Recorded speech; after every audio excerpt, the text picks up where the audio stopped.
Welcome in, everyone, to another edition of the Sick Podcast Recruits Draftcast.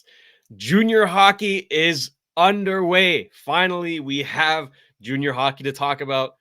And so that means we got a lot to talk about. This is going to be a big show. Bob McKenzie released his first list last week or the week before. We kind of missed that, but we're going to get to it today. We're going to give our thoughts. And by all accounts, this seemed to be a pretty good Canadian crop for the 2025 draft. We're going to highlight a few of those guys. And, Ivan Demidov played today, right? We have to talk about him, so we'll get to that later on in the show. But without further ado, let's get started. Turn up your volume. Because you're about to listen to the Sick Podcast. Recruits Draftcast. With our first pick in the 2022 NHL Draft, les Canadiens de Montréal sont fiers de repêcher from the Slovakian national team and TPS Turku, Juraj Slafkovsky. The sickest NHL draft and scouting podcast. It's gonna be sick. That's right. Producer Shane here, joined as always by the wonderful Grant McCagg. Grant, how are you today? Just sporting my vest that I got from Nick, cheapest T-shirts. It was, I don't know, 20 some bucks or something. Like, it was crazy cheap. Of course, underneath I got the I'm sick, right? Yeah, and I got the sick. So this is all gear from Nick, who renewed his sponsorship for the season. So a little bit of, shout out to Nick for, he gave us each, by the way, another $100 free, like we can get another $100 worth of free merch from Cheapest T-shirts. So that's pretty sweet. I'll be sure to use that. I have this wonderful Columbia winter jacket in my closet. I'm not going to put it on because I'm going to pass out. It's very warm. Yeah. It's very effective. You know what? I might get that too. That's a good idea. Actually, it's coming up, and it was under $100, obviously. Exactly. Right? No, it's excellent. It's excellent. Okay. I'm not a winter guy, but I'm going to be covered this winter. And you know what? It's all thanks to Cheapest T-shirts. Okay, the cheapest rock bottom apparel wholesale prices in all of Canada. 36 different clothing brands, including Columbia, top notch, right? Over 600 different products. You order today, it's shipped today, and you get it tomorrow. Okay, so why are you paying more for nothing? Go on over to CheapestTshirts.ca if you want to look as good as Grant does right now. Looking very fresh in that vest. And, you mentioned the hat, the T-shirt. That's all thanks to Insta Customs, right? The highest rated apparel print shop in all of Canada at 4.9 Google stars. They specialize in direct-to-garment printing and embroidery. They're located just minutes away from Bell Center on Rue Stanley in Montreal. Visit their website at instacustoms.com. And yes, they have the nice mugs too. Those things are amazing. They're amazing. Love Nick at Insta Customs and Cheapest T-shirts. He's the best. There it is. You know who else is the best? He's up there, man. He's up there. It's Bob McKenzie, the Bob father, Bobby Margarita. You know, it's a good time when he releases his first rankings, and he sure did that. Let's take a look here. Friend of the show, I'll add. Exactly. We had him on the show. If you haven't seen that episode, scroll back. It's been a bit of a while, but it was a great show nonetheless. This is his first top 10, Grant, and I'll round them off for people who are listening in. If you didn't know, you can listen to us if you don't want to watch us, which is fine. We don't take offense. But he put, by no one's surprise, number 1 here is James Higgins. Number 2, he's got Matthew Schaefer, kind of congruent to what we've been saying about him. We're big fans of his. Anton Frundell is 3rd, Porter Martone at 4, Ivan Ryabkin at 5, Roger McQueen, Michael Misa, Malcolm Spence, Logan Hensler, and Caleb Desnoyers rounds out the top 10. Grant, what stands out to you here? Is it pretty similar to what you got going on right now? Just happens to be the exact same top 10. So going into the season. Where it's often the case with Bob and I. Our lists are usually pretty close. So they're going into the year. At least there is I think a 10 guys that sort of distance themselves from the others at this point. But I my list's a little different. The top two are the same. I may have Schaefer first. I don't know. I haven't officially put out my initial top 32 list, which is coming in October. I decided to wait until October. I was thinking maybe September, but I want to see a bit of CHL action, before putting out a top 32. But the only real difference for me would be, I think Denoyer is too low. And I definitely have him top 5. And right now, Ryabkin he's dropped off a little bit to start the year. He's yet to score in Russian Junior. He's not even playing KHL. He's in Russian Junior, and he's has yet to score a goal. I really like his compete. He's a good two-way center, and he's top 10 all day for me at this point. Yeah. And I mentioned it before, I'm not sure his skill level is quite high enough to be considered top 5 at this point.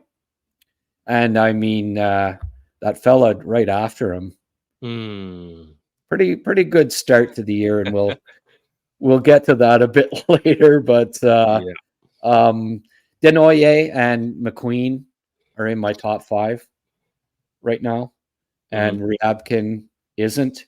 And Frondell, he suffered a knee injury to start the year and hasn't played a game yet. So, as is often the case, sight unseen, because other guys are playing and they're impressing. I got them a little bit ahead of him right now, but again, just like Ryabkin, are solid prospect. All 10 of those guys are mint prospects. They're sick. They're sick prospects. They're sick too. I had to throw in a KK. KK's, used to always say mint. That's true. Him and who was the defenseman Mete. there? Victor Mete, the Mint brothers. Oh, that's good. Well, you know what? The first thing that I thought when I saw his list there, it's a whole lot of Canadian flags, right? I count 6. I count 6 out of the 10 here. Not bad. And now, Grant, you actually prepared a list of 20 Canadian players who could be in the first round this year, and we'll take a look. And I'll round them out again for the folks who are listening to us. First off, obviously, Matthew Schaefer, Caleb Desnoyers, Roger McQueen, Malcolm Spence, Porter Martone, Michael Misa, right? All of those guys were on Bob's list. And you get to Emile Guité, Cole Reshny, Braden Coots, Kashawn Aitchison, William Moore, Bill Zonin, Justin Carbonneau, Jake O'Brien, Jackson Smith, Josh Ravensbergen, Lucas Romano, Brady Martin, Lyndon Lakovic, and Cameron Schmidt. As with 20 names, 20 players who could be who could go in the first round. And let me remind everyone, there are 32 teams, right? So 20 of 32 in the first round this year could be Canadian. Last year we saw 18, right? So it was a very good crop for Canadians. This year, hey, it might be even better. Yeah. Well, the guys, obviously I sort of went from favorites to, less likely at the bottom, but they're all legitimate top 40 guys, I think. Cameron Schmidt, the NHL guys are a little leery because he's small and maybe not the most physical, and you hear that all the time with the smaller guys. There's worries. I know what the guys that I deal with weren't crazy about him at the under 18s yet. Scored in goals. He just all he does is score goals. He does it in the WHL. Did it to start the year this year. Did it at the Hlinka. So you gotta. I put him in as a 20th guy and maybe a long shot. And that's not even counting Alex Huang, who we featured earlier, and I think is just a dynamite little defenseman. But again, the key word there is little, and that's why I don't think NHL guys, for the most part, have him in the first. But I was watching him in the queue, and he just dances people. You know, there is a bit of Lane Hudson reminders there with him. So if he puts up the point totals that I think he will this year and dazzles in the queue, maybe someone will take a chance on him in the first too.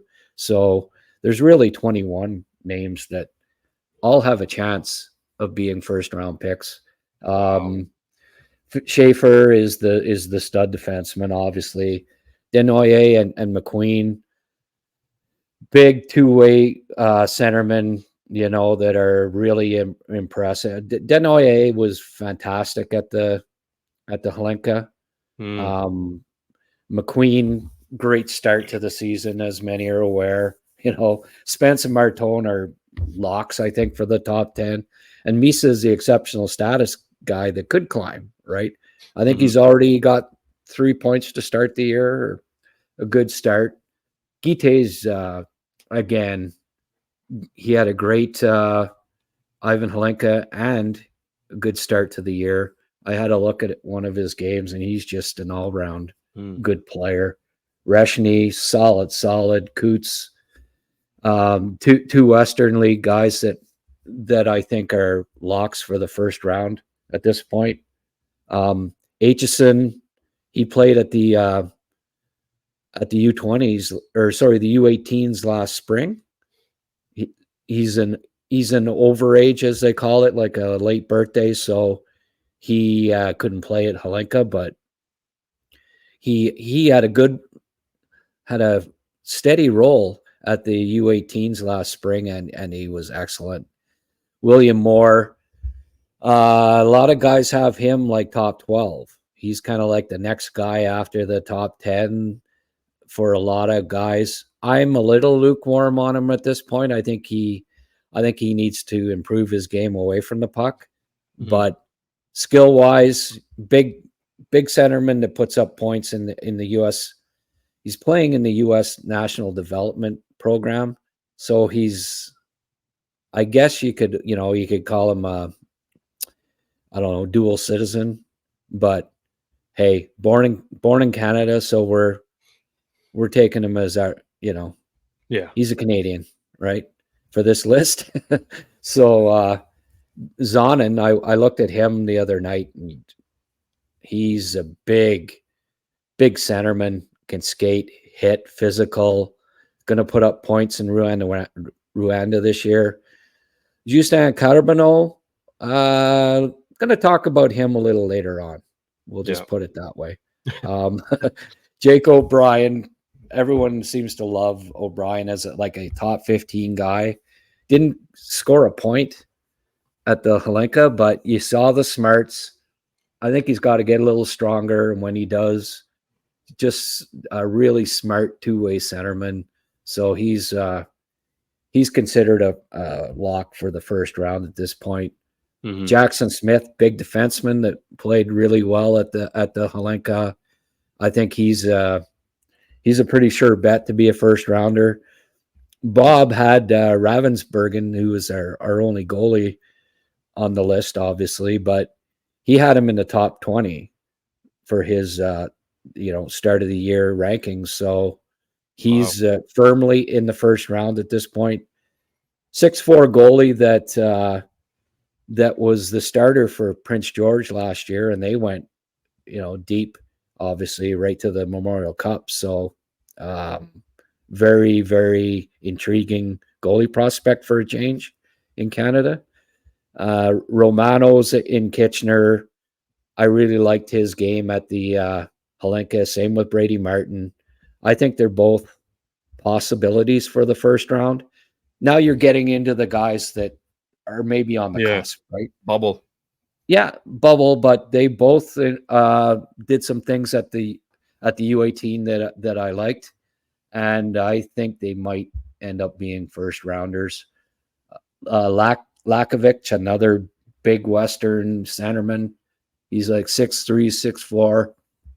Off to a good start. He's got a few points, I think 4 points in his first 2 games. So you're 6'4" centerman averaging 2 points a game to start your year. That's going to that's going to intrigue a lot of people, and I think that he's somebody that's in the first round mix. And then Schmidt, as we talked about, also that big defenseman from China, Wang.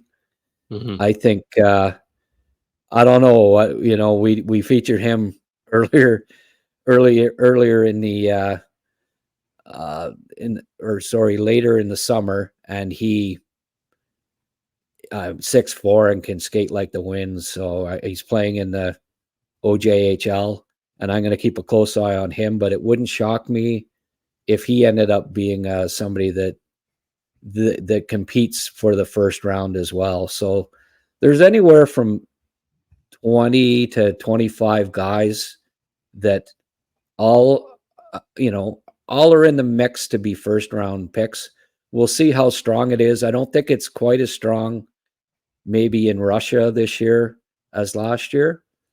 And it'll depend on the U.S. crop as well. But I don't think it's overly strong and deep in Sweden either. Mm-hmm. So, and nobody in Finland. It's really not a good draft year in Finland. So I think that there's probably a good bet for 16 guys at this point, and it could be anywhere up to 22. 16 to 22 Canadians have a legitimate shot of being picked in the first round. Jeez, that is excellent. We'll show a bit of our bias here. We're both Canadian citizens, and we like to see our countrymen succeed. So that's, you love to see it. You love to see it. That's awesome.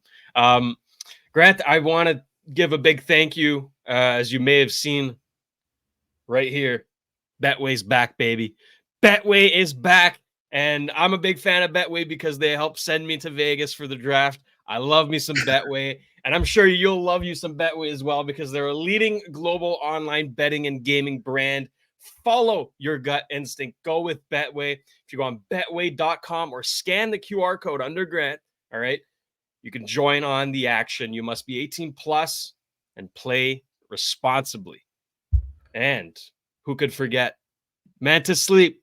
All right. Use code SICKDRAFT for 10% off if you go on MantaSleep.ca to get the only mask designed and optimized for the deepest possible sleep. Okay. Complete blackout. You sleep like a baby. Okay. So Sick Draft, 10% off on MantaSleep.ca. All right. We have a bit of a different thing going today for our prospects of the week, plural, because we're going to have 2. And we're going to do this more often. We're going to feature a WHL prospect of the week and a QMJHL prospect of the week. And we kind of mentioned them already. But we'll start with the guy who got 4 goals in a game. It's big boy Roger McQueen. Grant, take it away. McQueen's the king this week. He this is his 4-goal game.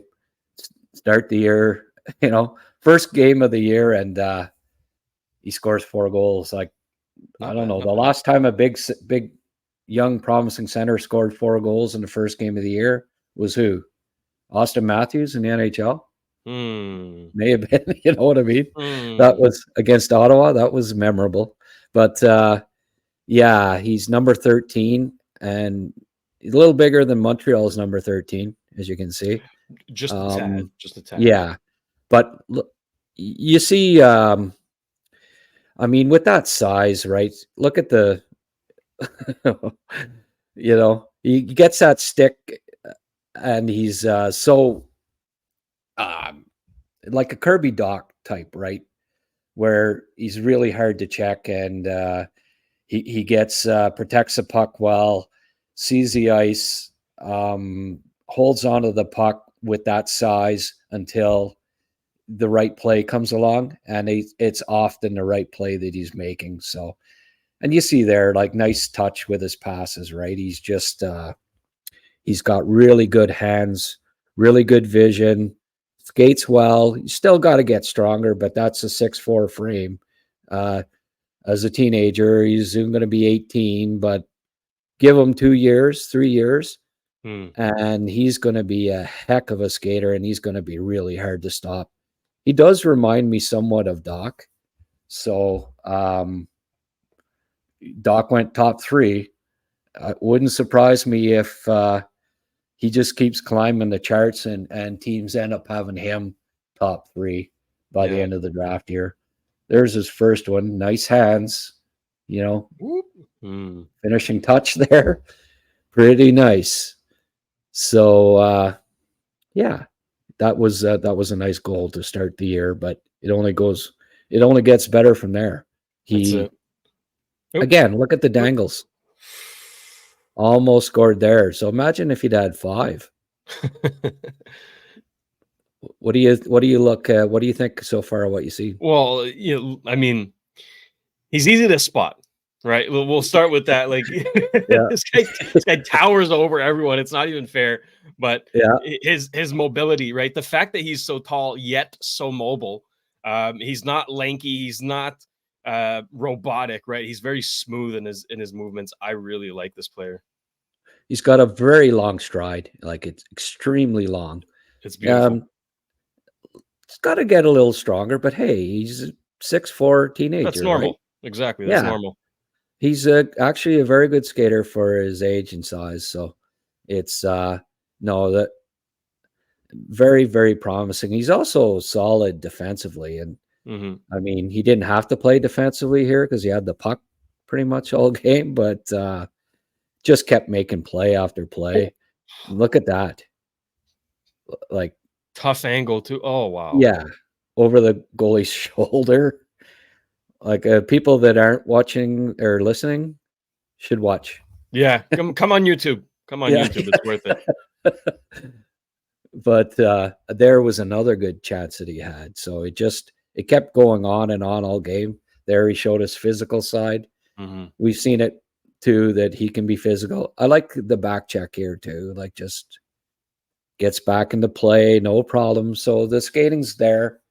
2 or 3 of those long strides, and he's away, and then came back the other way and created a decent chance again. So it was just constant there. He uses his long stick to make the check and create another good chance.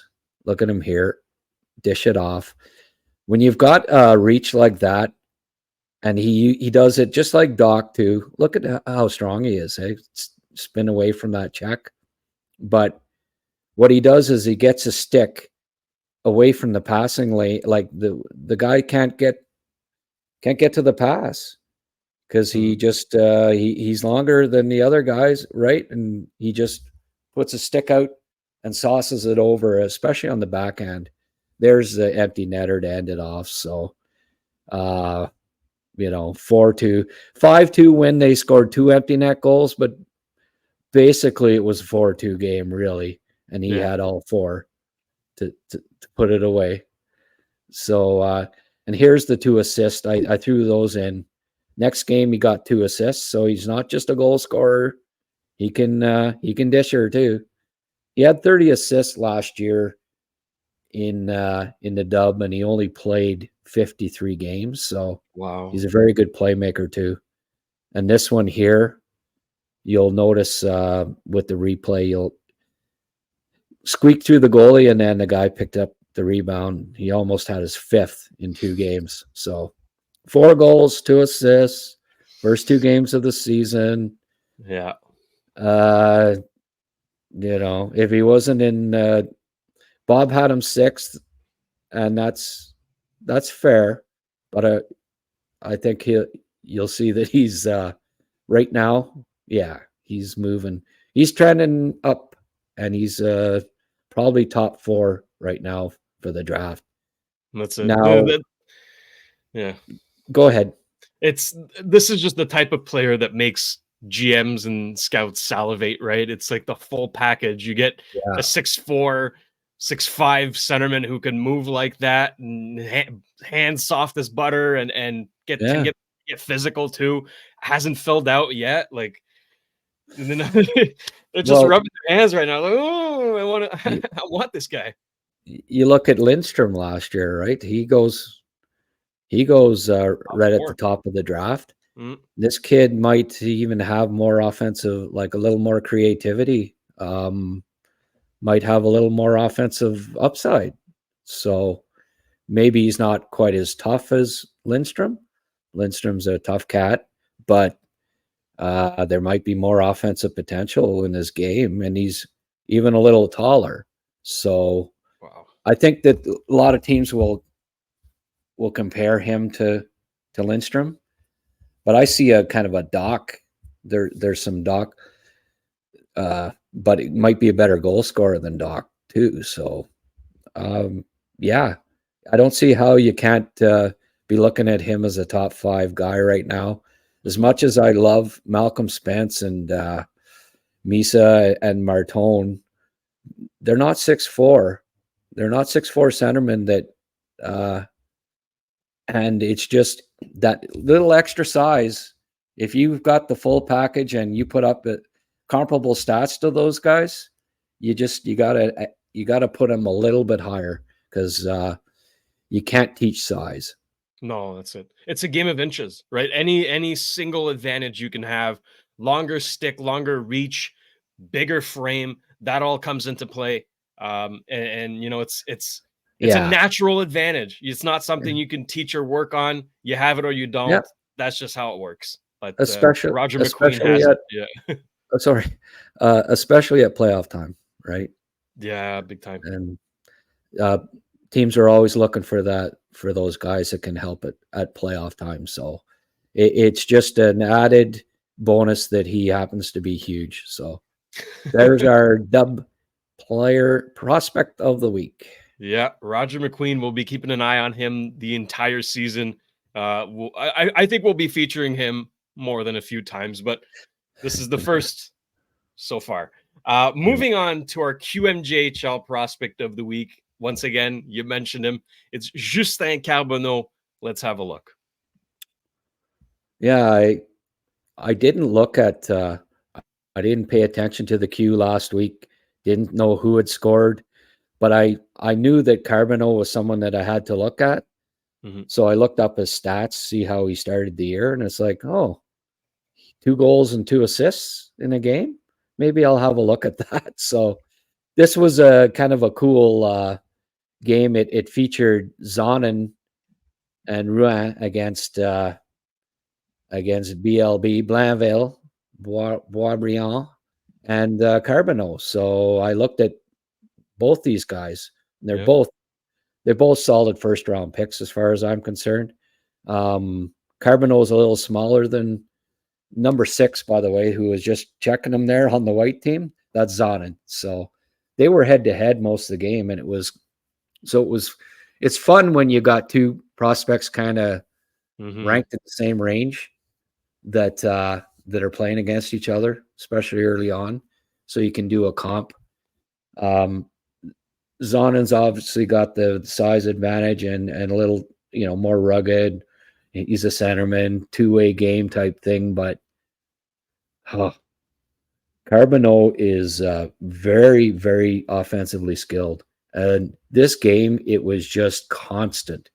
He had 14 scoring chances. Oh. There's his first assist that he got.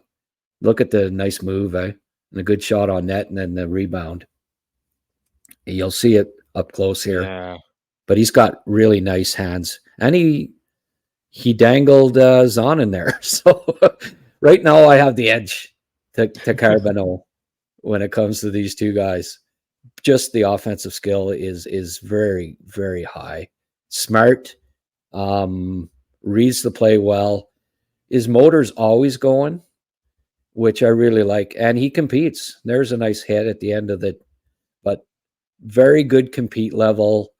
Good motor, always moving, reads the play well, and just keeps battling. Look at I just love his battles. So he's not the biggest guy, but this shift really personifies just how hard he works.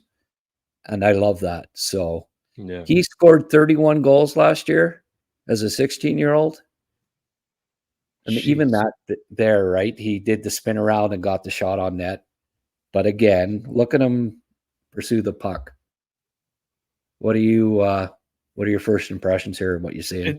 It's crazy to think that he might not even be the best Q prospect, right? We got Caleb Desnoyers, we got Émile Guité. So this, I mean, I'm proud seeing this because I'm from Quebec. I grew up and I went to see quite a few Armada games in my time. They're the closest team to where I live. They're still a bit far, but it's just so fun to see. And the Q has not been blessed with a ton of great prospects in recent years, and this year seems to be completely different, right? Zonin in this game as well, but Carbonneau, man, like you said, it's palpable, right? You see when he gets the puck in the ozone, you're like, okay, what's going to happen here? And 2 goals, 2 assists. Yeah, he's got it.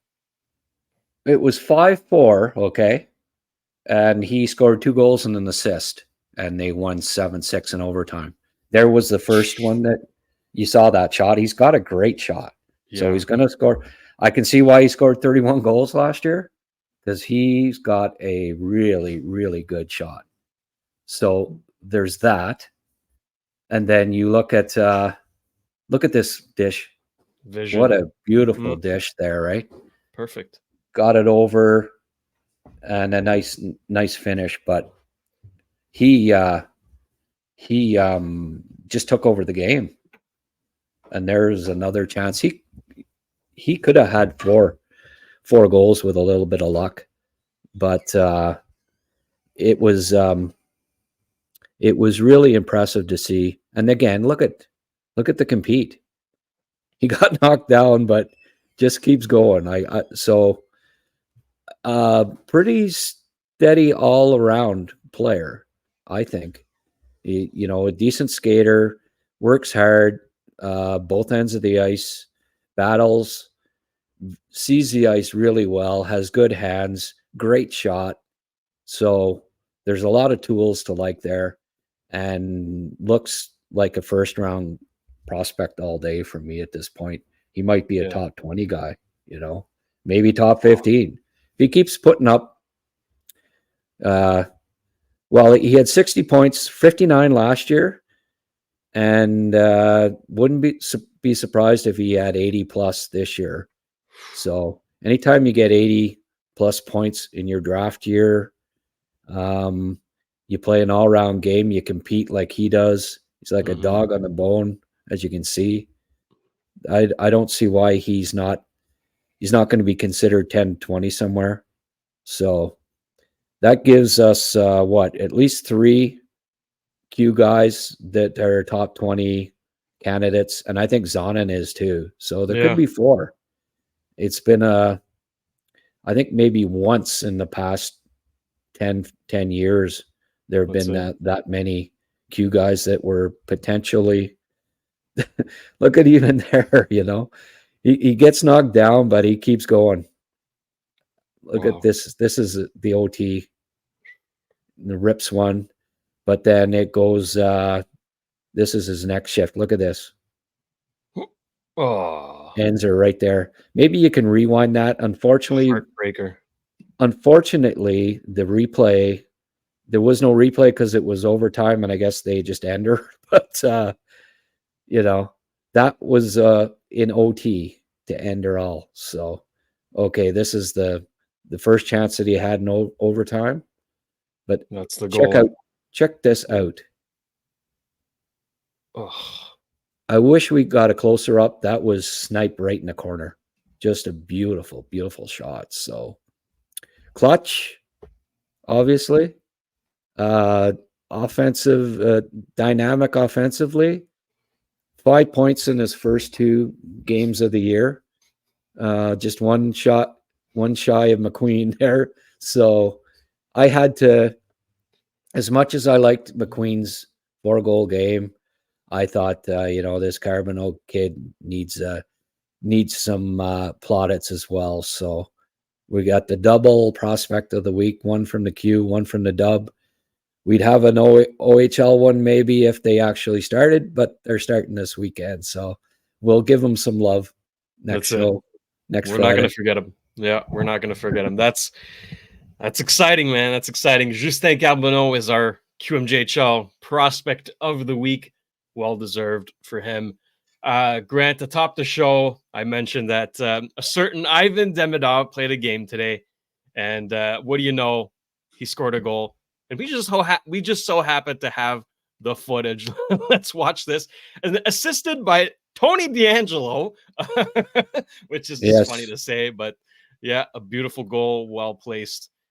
He's up to, I believe, 6 points in 9 games now, right? I think that's 7 now. 4 goals, 3 assists. Wow. Yeah. He had gone a couple of games without a point, so they scored 8 today, and he only had 1 point, so it wasn't breathtaking performance today, but he was solid again. Kuznetsov I like how he got a stick down there. It was wasn't easy may look easy, but it wasn't easy to deflect that one.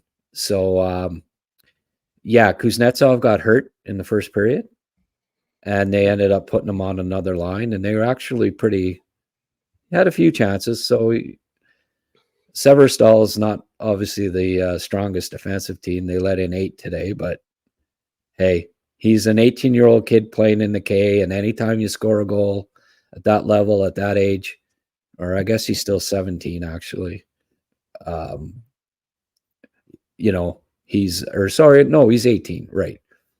18, going to be 19 very soon. But hey, at that age to score 4 goals in your first 9 games in the K, that's pretty impressive. So, just going to keep. He's so fun to watch. I don't normally watch Russian hockey in the middle of the day, but this kid, he makes it worthwhile, and it's fun. It's fun to tune into those games. Imagine what he could do with more power play time. Actually, imagine what he could do with power play time. Well, he's not getting any. No, as I was mentioning to you before we came on, he didn't play on the power play today. I don't know if he was still the leading scorer going into the game, but he was certainly right at the top. He was 2 games ago. And to not be on either power play, Kuznetsov out too, and they don't put him on the power play. It's odd, but it's that's what they do with the young guys in the KHL. Rottenberg, that he doesn't hand them anything, but that's not the end of the world. He'll be out of there soon enough.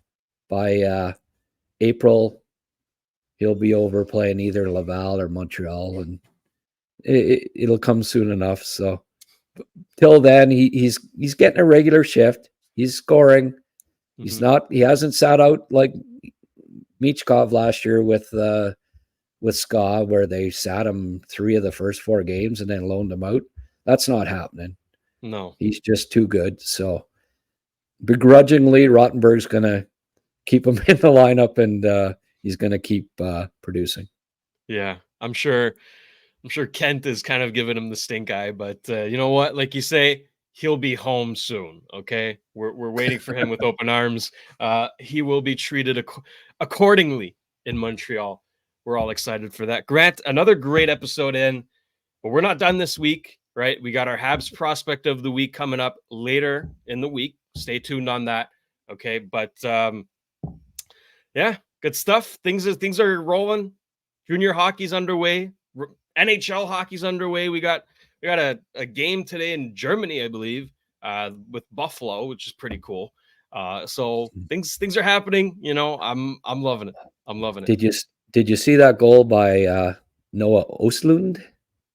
I know he overtime scored goal? the overtime goal. I didn't actually see the goal though. Okay. Yeah, That's my your boy. guy. That's my boy, eh? That's your guy. Ostlund. Yeah. Yeah. I had him ranked second overall in the SLAF draft, so liked him more than Shane Wright and Logan Cooley. I just think he's going to be a special player.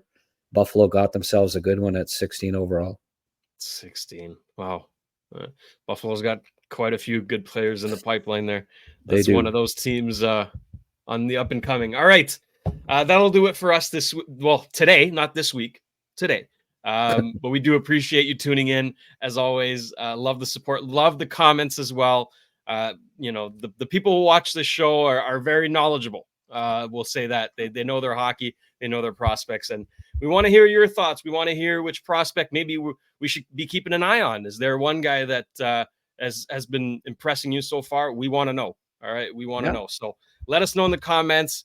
Leave us a like. Follow us on YouTube and on all the Spotify, Apple podcast platforms, all that good stuff. But we do recommend you watch because, you know, we got some good videos there, and you see Grant's shirt there. So it's even better. So for Grant McCagg, I am producer Shane. This has been another edition of the Sick Podcast, Recruits Draftcast. Take care, everyone. Have a good day. And that's a wrap. Hope you don't miss us too much until next time. Follow the Sick Podcast, Recruits Draftcast on YouTube, Facebook, Google Play, and Apple Podcasts.